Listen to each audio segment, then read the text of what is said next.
everybody, Cinema Sickness here with your daily sickness video, and as always, hope you guys are having an absolutely fantastic day. And it is that time of the week again. Time to take a look at some titles I've recently checked out, watched a lot of good stuff right here, so as always, let's just dive right in and get down to it. So first up are two movies. We'll talk about two together here. I checked out Ride Along and Ride Along, whoa, my lighting's gonna blow up, and Ride Along 2. I've actually already seen Ride Along. Saw this one actually in the theaters. I know I don't usually go to the theaters too often, but I did see this in the theaters and picked up Ride Along 2 and kind of wanted to get myself kind of just caught back up, so decided to rewatch Ride Along. And in the end, kind of left with the same feeling for both movies, and that is, they're decent buddy cop movies. They're funny, they're enjoyable, the story's okay, the comedy's okay. They're just sort of mediocre though. And the one major downfall I feel with these movies is they suffer from kind of this identity crisis. They're PG-13 movies that want to be an R-rated movie. And that was my major downfall when I saw Ride Along. I kept thinking to myself while watching it, this should be an R-rated movie. It feels a little bit more edgy, like it should be edgy. It's like they keep having these jokes and these situations that just like step up to the R line and they go, nope, and just take a beeline back to PG-13. They keep doing that throughout the movie, and I just felt both of these should have been R-rated movies, not PG-13. There was no need for that. They felt a little bit more edgy, but they just never went over that line to make themselves R. They kind of just kept pulling it back and pulling it back and pulling it back to make themselves PG-13. And that was my major downfall with this. Had they been R-rated, I think they would have been like a million times more funnier, but they didn't quite go that route. So unfortunately, it is what it is. But they are pretty decent. All about Ice Cube and Kevin Hart. Kevin Hart is, in the first movie, dating his Ice Cube's sister, and they're going to get married and whatnot. They're going to get engaged. And then by Ride Along 2, at that point, they are actually married. So the whole movie's about Kevin Hart wants to become a cop, and Ice Cube, doesn't really want that, which is sort of like for personal reasons, kind of. Deep down, he doesn't want to become a cop because of personal reasons with their father, because his father died. Ice Cube's father died because he was a cop and then kind of left him alone. And I guess deep down, Ice Cube kind of feels like, if you're going to marry my sister, I don't really want you being a cop, because what if something happens to you, then you're going to leave my sister alone. So it's kind of like this deep, there's a lot more to it than just, I don't like you or something like that, even though he really doesn't. Kind of not a big fan of Kevin Hart, but the idea is he takes him along for a ride along and shows him how horrible and crazy it is to be a cop. But then, of course, as these movies always work out, it's all these like fake situations you're getting into. Ice Cube's kind of like purposely setting up all these situations and asking for like the weirdest calls and stuff like that to make Kevin Hart realize maybe he isn't cut out to be a cop. And then in the end, Kevin Hart thinks, this is all just another setup and whatnot, but it's actually like a real thing going on, and he kind of proves himself and blah, blah, blah. So by, again, Ride Along 2, he actually at this point now is a cop. He's on kind of a probational like trial or whatever, because he's just become a cop. He's just recently graduated from the police academy, and in this time, Ice Cube is going on this mission, and he's going to do it alone. But then he basically gets told, Kevin can't screw up at all because he's on this probation service. And at that point, Ice Cube kind of thinks, I'll bring him along. So he screws up and, he'll get off the force and stuff like that. But, of course, in the end, he ends up proving himself once again by saving Ice Cube's life, and everything just sort of works out in the end. But like I said, these are decent movies. They're not bad. They're okay. They're funny. If you like buddy cop movies, you'll probably want to check them out. They are decent films. It's just, I feel they, again, suffer from an identity crisis where they feel like they want to be R-rated, but they just don't quite go that route. They just stay PG-13. And in my opinion, it really takes away from the movies. Had they been R-rated, I think these would have been much, much, much more funnier. But it's an Ice Cube, Kevin Hart movie. They want to let the teens come in and see the movie as well. So, whatever. It's all about box office tickets, not about making a good movie these days, unfortunately. So, it is what it is. They could have been better, but they still were pretty decent. I recommend checking them both out. All right, the next movie here. This movie, I actually had to go back online and remind myself what this movie was about. And I'll explain why. And that was True Story. Now, I didn't have to remind myself what I watched because it was a bad movie. This was a decent movie. I enjoyed it. I had to remind myself what I watched because it's something that happens in this movie. James Franco plays this guy who has killed his family, kills his wife, which for some reason I'm just like, when somebody kills like an adult, I'm just kind of like, oh, that sucks, that's horrible, you shouldn't do that. But he kills his children as well, drowns them, puts them in suitcases, and throws them in a river. It's just horrible, like kills them alive. Uh, as I've mentioned before, with as soon as I had a kid 2 years ago when Sim 6 Jr. was born, my view on movies completely changed. I've mentioned this to you guys before when I review these movies. Um, 2 years ago, when somebody in a movie like would kill a kid or something like that, I'd be like, or hurt a kid, or something bad would happen to a child, whether there's abuse or hurt or actually like killed. I would be like, wow, that's really sad. And that's a horrible thing, but it wouldn't really affect me too much. I'd be like, okay, I'm still enjoying the movie, whatever, horrible thing, but okay, let's see what happens. Not anymore. Now that I have a kid, anytime something horrible happens to a child, I picture that happening to my son. It's what happened as soon as I became a dad. I became a dad, and now everything horrible happens to a child in a movie, it's happening to my son. So, of course, this whole movie, I'm just picturing these children being zipped up into by their father, being put into a suitcase, being zipped up and thrown into the water and drowning. It's horrible. It haunts me. And I kind of like, this movie kind of just went out of my head. After I watched the movie, I mean, I enjoyed it, but I kind of just like forgot about what happened in the movie. And I think because I just wanted to forget about what this guy did to his kids. And apparently this is all based actually on a true story as well. This is all like real stuff that happened. So nuts. I mean, I try to think, how could somebody do that? But it's mental. I'm in terms of mental illness. If you have some sort of mental issues, it is what it is. I used to be like, that's horrible. How could you do that? But I have friends who they went to like school. My wife went to school for like psychology, and I have a friend who's like a therapist. And I know people who like have dealt with this. Are gone to school for this type of thing and have explained stuff to me. And, I understand that it's a mental illness, and, it's not these people are like necessarily horrible, evil people. It's like they just don't can't comprehend what they're doing, sort of. Anyway, that's besides the point. So yeah, I had to like go back into this movie and check it out. Like, I had to read the synopsis again to get myself caught back up. Like, okay, now I remember what happened in it. And it's pretty crazy where James Franco, kills his family. And when he's on the run, he presumes the identity of Jonah Hill's character, who's a writer, and he does this just to get Jonah Hill to find him and track him down, so that James Franco can use Jonah Hill to teach him how to. He basically teach him how to write, and in doing that, he basically kind of uses him to make his case better, to basically be able to fabricate this story of what happened, instead of like, I didn't kill my kids, my wife was involved, and this whole thing where he wants to get himself like kind of acquitted from the case, and uses Jonah Hill to help him basically help him with his case, in the sense that he can tell this story better, basically to write a good story to get him off the hook. And it's pretty crazy. And of course, once Jonah Hill realizes what was going on, because Jonah Hill kind of befriends him and thinks he's getting this going to write this great story, and he's the only person who's gotten these, who's going to get the rights to write this story about James Franco's character.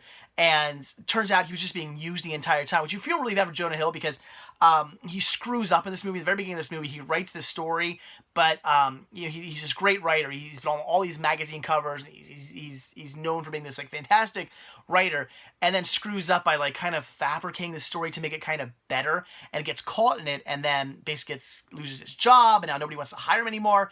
But he gets this opportunity to write this great story about this crazy case of this guy killing his family, and ends up getting used. So pretty crazy, but interesting story. It's all based on a true story, so I enjoyed it, thought it was good. But yeah, just like I said, I kind of put the movie out of my mind, because of just the horrible things that James Franco did to his family in this movie, which just really disturbed me. But nevertheless, I thought it was pretty good.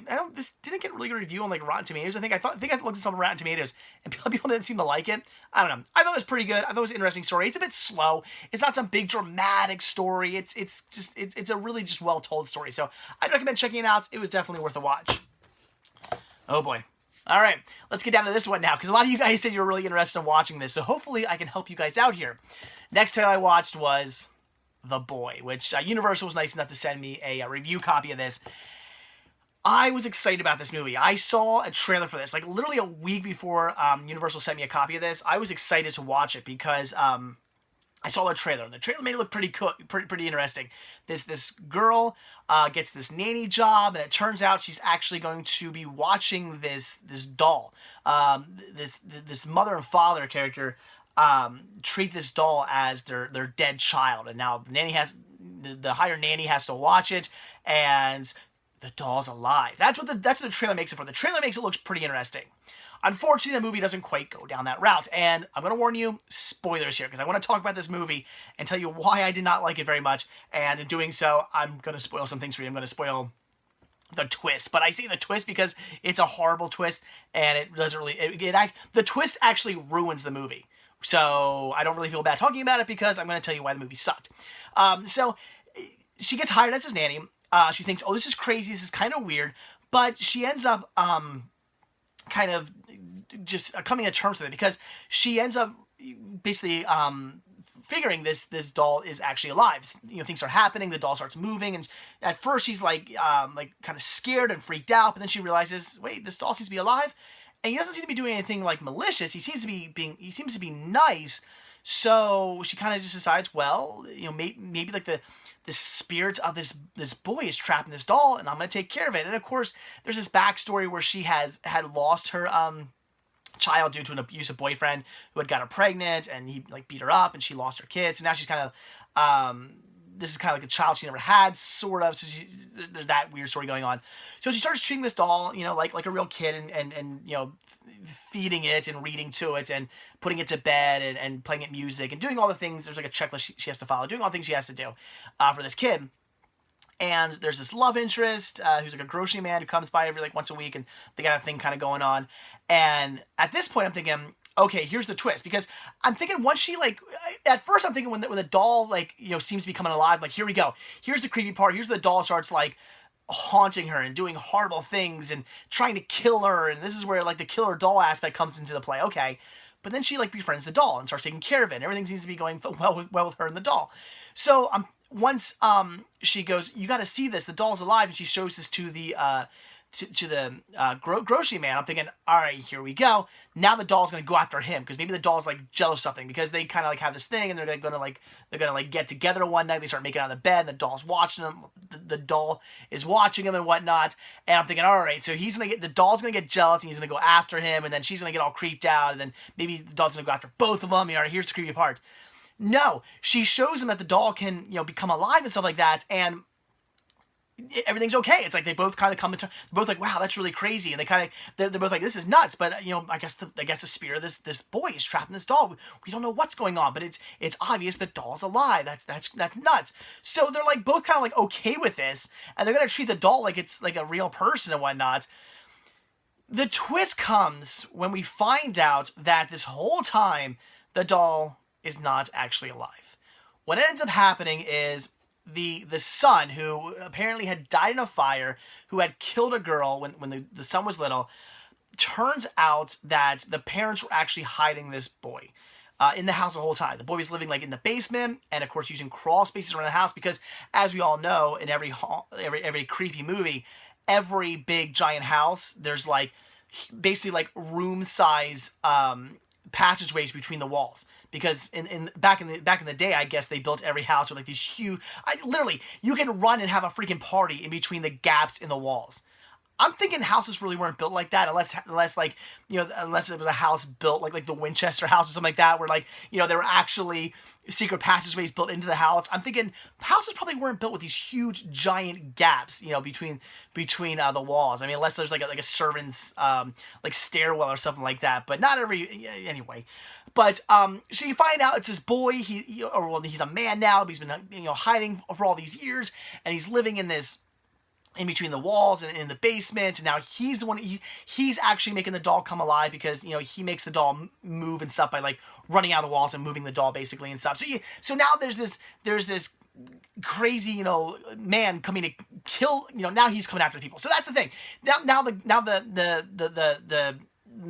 hidden boy, the hidden man is coming after people and trying to kill him. He's trying to kill the girl, the nanny. He's trying to kill the love interest, and the girl's like boyfriend, who she's basically the whole reason she's in the UK is because she was running away from him. That's why she even took this job. He came, and now the boy kills him, and now he's after both of them, and they're trying to escape. And it's like, what's like, it just kind of went like downhill from there. In my opinion, it didn't really amount to anything. I think a killer doll movie would have been interesting and fun, but it's just kind of okay. The boy's been living in the house the whole time, and the parents were hiding him, and the parents went off and killed themselves, I guess, living in grief of what happened or whatever, or what they've been doing all these years, and they couldn't take it anymore. Apparently the husband just really couldn't take it anymore.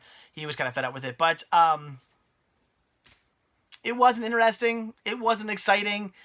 It was extremely mediocre. It's another run-of-the-mill horror movie that just doesn't amount to anything. I mean, it's just one of those movies where you watch it and go, okay. Like, it just doesn't, like, I will never watch this movie again. It just doesn't hold up. It doesn't amount to anything. It's nothing special. It's very bland. It's very mediocre. It takes a twist that, in my opinion, ruins the film, because like, who cares that this guy was living behind the walls? It just wasn't interesting.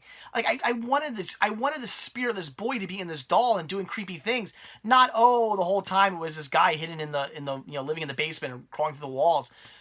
I don't know. That wasn't that interesting. So I didn't like it. That's all I gotta say. I really didn't like this one. The trailer made it seem so much more interesting than the movie actually ended up being. So would I recommend it? No. Sorry for all the spoilers there, but I'm not recommending this one anyway. Very, very mediocre, run-of-the-mill horror movie, and one I just can't really get behind. One I can't really recommend. There's so many better horror movies out there than this one. Even one about killer dolls. So check some of those out. But The Boy it just didn't do it for me. I would say stay away from that one, unfortunately. But it is what it is. Then I watched a movie that I only have a digital copy of, so can't physically hold up and show you a copy of it. We have Jerry Lewis, Method to the Madness, which is a documentary all about Jerry Lewis. Very well done. It's everything about from when he became. It talks a little bit about his father and how he was in like vaudeville, and then him from a very young age coming onto the stage, and him progressing, and then all this stuff. He was doing, and him getting into the movies, and him becoming this big thing, and where he's gone from the very beginning to where he is now. And it's a great, very well told story, not only told by himself, but also told by all these other great comedians and whatnot. Some who were there and did stuff with him, others who just like idolized him and whatnot. So really well done documentary, all about Jerry Lewis. Extremely well done. Strangely, no mention of his telethon. I thought that was kind of weird. When I think Jerry Lewis nowadays, I always think of his telethon. He didn't mention that, like, at all. I thought that was kind of strange. But it's really, I guess, just all about his comedy and the movies he's been in and whatnot, and everything like that. So really about his career as a comedian. And I thought it was just, again, extremely well done. Fantastic documentary, and one I would highly, highly recommend checking out.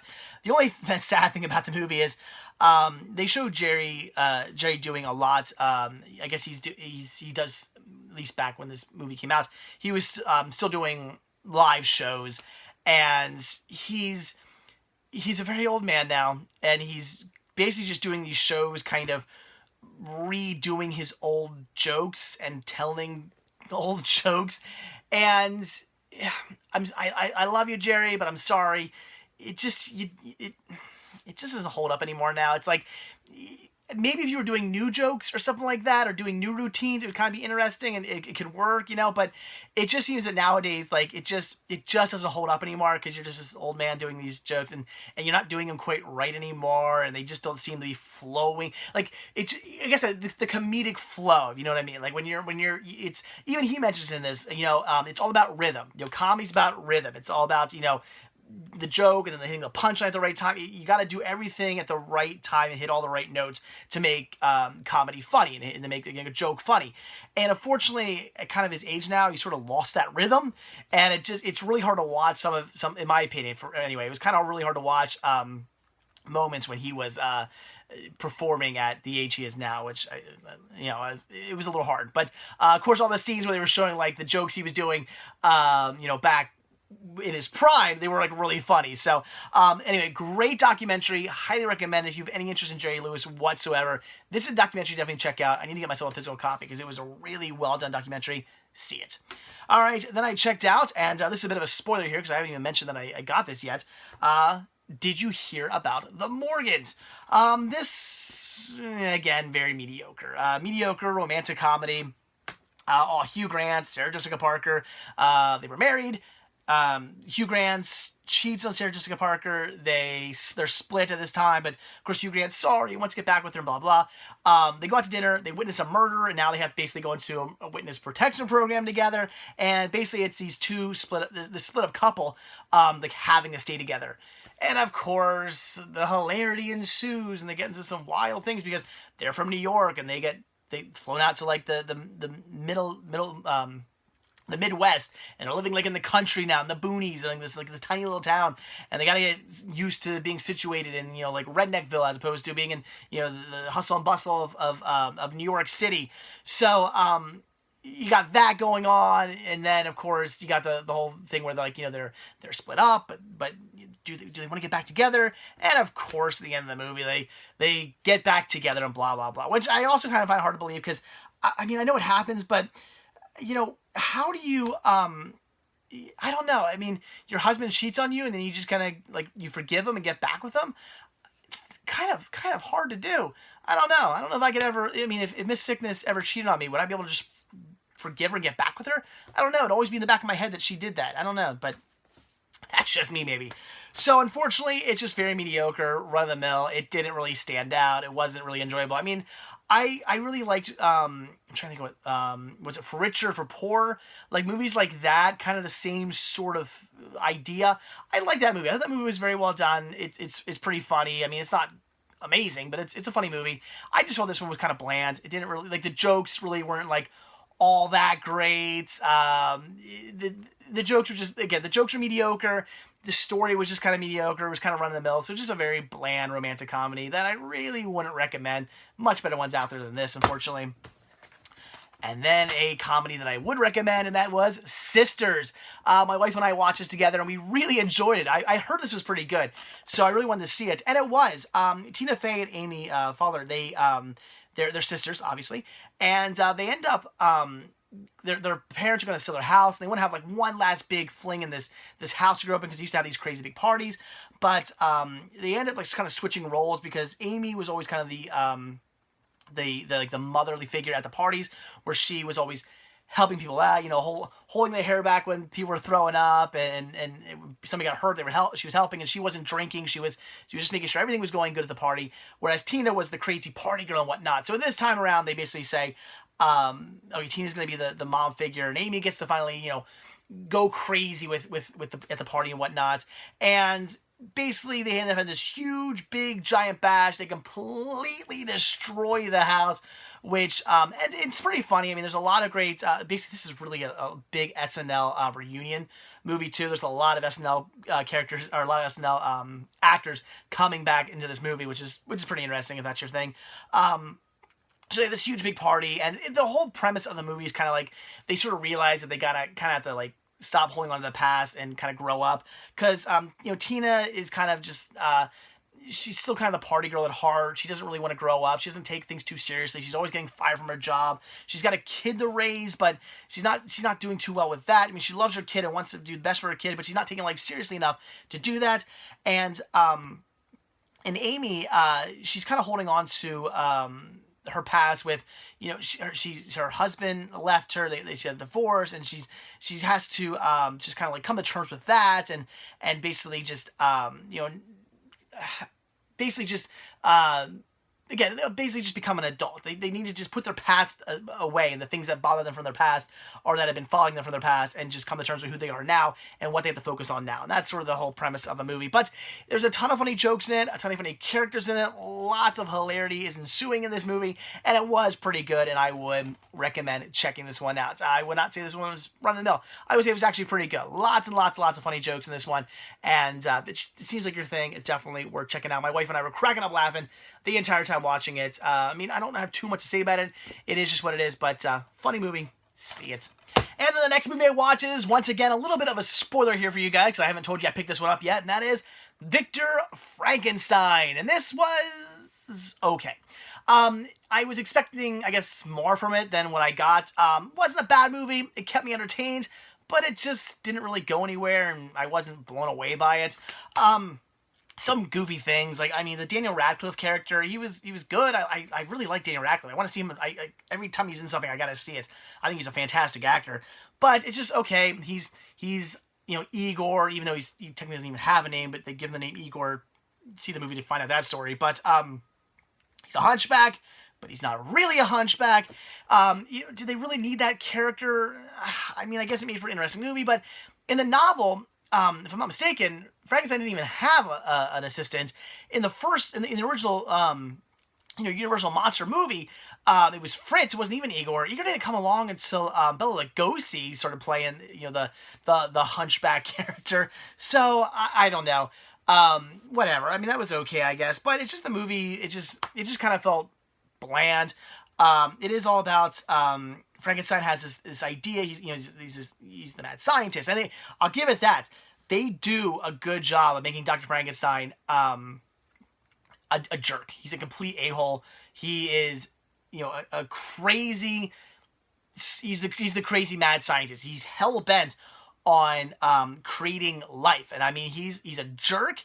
He's drunk. He's a complete a-hole. Doesn't care about anything or anyone. All he wants to do is create create life, which he succeeds in. So there's this other backstory about this Scotland Yard police officers, the best of the best, and he's trying to stop Victor Frankenstein because he seems he's doing it, stopping him not in the name of the law, but in the name of God, because he feels it's an abomination of God to create life. And there's this whole story about Igor and his love interest from the circus, and they got this whole thing going on, and there's all these backstories that somewhat unnecessary. Victor creates this. He actually first creates this hybrid baboon that he brings to life and whatnot. And then there's another backstory where this one of the richest families in the world, the son, kind of hires Victor to actually bring a man to life so he can kind of sustain life and make his family basically the most powerful family and kind of rule the world basically. And then they end up having to kill the monster at the end. It's not even the monster runs off. It's nothing like the novel. I mean, I'll give it that or anything like that. It's not like the monster runs off and Victor has to go hunting him down or anything like that. It was just kind of bland. It's one of those movies where I say it wasn't bad. If you want to see it, see it. I enjoyed it. I got enjoyment out of it. Will I watch it again? I could watch this one again. I probably will somewhere down the line. But it's just that it didn't really amount to anything. It wasn't anything overly amazing. It was just sort of okay, I saw it. It was all right. It kept me entertained, but it's not going, down on my list of the greatest Frankenstein movies or anything like that. It was just okay. But the characters are great in it. I mean, I think the acting was well done, and the story was just okay. So see it if you want to see it, but I wouldn't say it's anything you need to see. There's better Frankenstein movies out there than that. All right, next up, the movie I can't physically hold up and show you as I only have a digital copy of, and that is I hope I pronounced this name right. Is it Jodorowsky's Dune. Am I saying that right? It starts with a J, but I believe it's Jodorowsky's Dune. Hope I'm pronouncing that right. He's a film a director, writer, producer of films, and the whole movie or the whole documentary is he was going to be the first person to put the movie to take the novel Dune and turn it into a movie. And it's a great documentary because it's all about, his vision. He had this huge vision of creating this just gigantic, amazing, beyond epic science fiction movie. He had so many ideas, and it's crazy to see how far along he got. He had people set up to, he had H.R. Giger and Dolly, Mick Jagger, and the list goes on and on. All these famous people involved in helping create the movie and acting in the movie, and who were on board and who were going to do it. And he wrote this huge draft, and he even was so into it that when he figured he couldn't necessarily explain his ideas. So he actually put this huge book together and handed out to all these different movie studios. And in the book was a complete outline, like storyboard outline is exact, like from the beginning of the movie all the way to the very end of the movie, full pages of what the like ships would look like and what the costumes would look like. I mean, it was this huge, amazing book outlining in like extreme detail the complete movie, and it was pretty awesome. And he was so into it and got so far into it, and this movie's gonna get made. He seemed to be like right on track, but no studio would really give him the time of day into the movie. And from what they really make it seem like in the movie, it wasn't so much that nobody wanted to do the movie. I mean, it was this huge, grand scale of a movie, and it's kind of questionable whether back then he even would have been able to make a movie like that, at least in the way he wanted to make it, because it was so epic and so grand scale. Might not have been feasible back then, but basically, apparently, like the studios didn't want to give the movie the time of day because of I hope I'm pronouncing his name right, Jodorowsky. Again, I hope I'm probably saying that wrong. Because of movies he's done in the past that were so strange and surrealistic and just nuts and just really artsy and stuff like that. And he wasn't really known for being he wasn't known for making very good movies. And everybody was kind of, all the studios kind of were like, yeah, we don't want that guy making this movie. Like we don't want anything to do with that guy.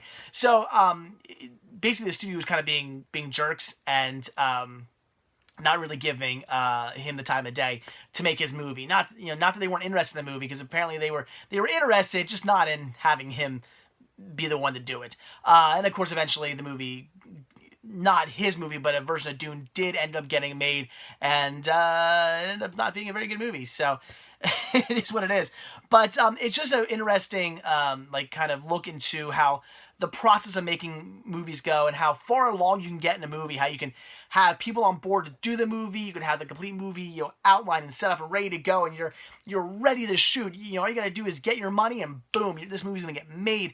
And just movie studios going, oh, no, we're not gonna do this, and then your whole thing all that stuff you created just crumbles into nothing, and your movie just never happens. So it's just really interesting to hear the whole process of how that went all about, and how the movie, a movie almost got made, but not quite. So definitely a documentary worth checking out if you're into Dune. Maybe you like the novel, or maybe even like the movie, or you're just interested in knowing how the movie making process goes about. Definitely one to check out. At the end of the movie, they mentioned that they think it'd be a good idea, maybe to someday do this.